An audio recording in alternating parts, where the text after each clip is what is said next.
John Jordan, the owner of Jordan Winery and a Republican donor, is now formally backing Florida Senator Marco Rubio with a new super PAC named Baby Got PAC.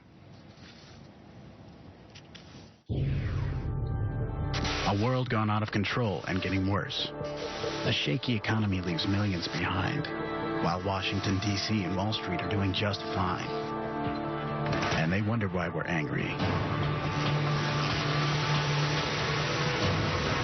So when we started to make this ad, we had to decide which conservative candidate for president to support. Ted Cruz, the bold and brilliant conservative mind? Donald Trump, a leader in business and media? Ben Carson, world-renowned neurosurgeon and faithful conservative? It's a tough choice. So you know who we asked? Hillary Clinton and the Democrats. For once, they told the truth. They admitted there's one candidate who scares Hillary Clinton, and that's Senator Marco Rubio. Democrats say he's the one they don't want to face. Bill Clinton even calls him the biggest threat. When the media and the Democrats tell Republicans who they're afraid to run against, that tells us all we need to know. Baby Got PAC is responsible for the content of this message. Jonathan Alter, it looks like Rubio wants to go against Hillary. Yeah, and it's interesting because the money is moving to Rubio for the reasons that Super PAC ad indicated. The big money on Wall Street and elsewhere believes that he has the best shot of beating Hillary Clinton.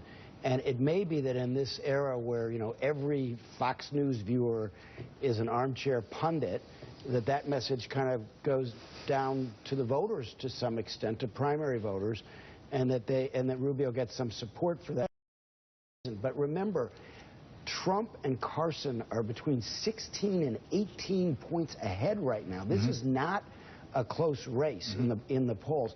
These other candidates have a lot of ground to make up before they really become competitive. Steve Jarding, what about that the Democrats and Hillary Clinton most fear Marco Rubio among all those candidates?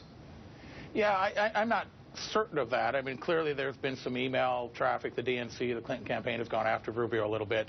My guess is that they're not real certain what's going to happen. I mean, a couple months ago, Lawrence, none of us probably would sit here and say, boy, the Trump balloon and the Carson balloon is going to last. That everyone kind of thought it would explode and fade away. It's not done that. And to Jonathan's point, the gap is so large right now. Rubio's got a long way to go. And I'm just not sure that will happen. I think the voters in Republican side are so disillusioned with kind of the mainstream candidates. They're so uncertain about the outsider candidates. They kind of like Carson, then he has his troubles. They're a little afraid of Trump. So it's kind of natural that they would gravitate to others in the field.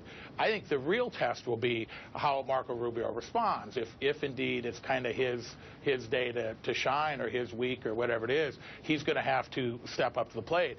Personally, I wonder that he's ready, but we'll find out. I don't think, though, that when the spotlight comes on him, there's a part of me that says he has to be ready to take that gauntlet and run with it, because the time is so short now between where we go in Iowa, New Hampshire, and he's got to have the resources. As Jonathan pointed out, he's getting more money, but that vote is so spread out. Where is he going to get all his votes? That would be my concern if I'm sitting in Marco Rubio's camp. Well, he certainly had a very sharp debate performance in the first hour that we saw. But Stuart Stevens, you have long predicted that the Trump bubble will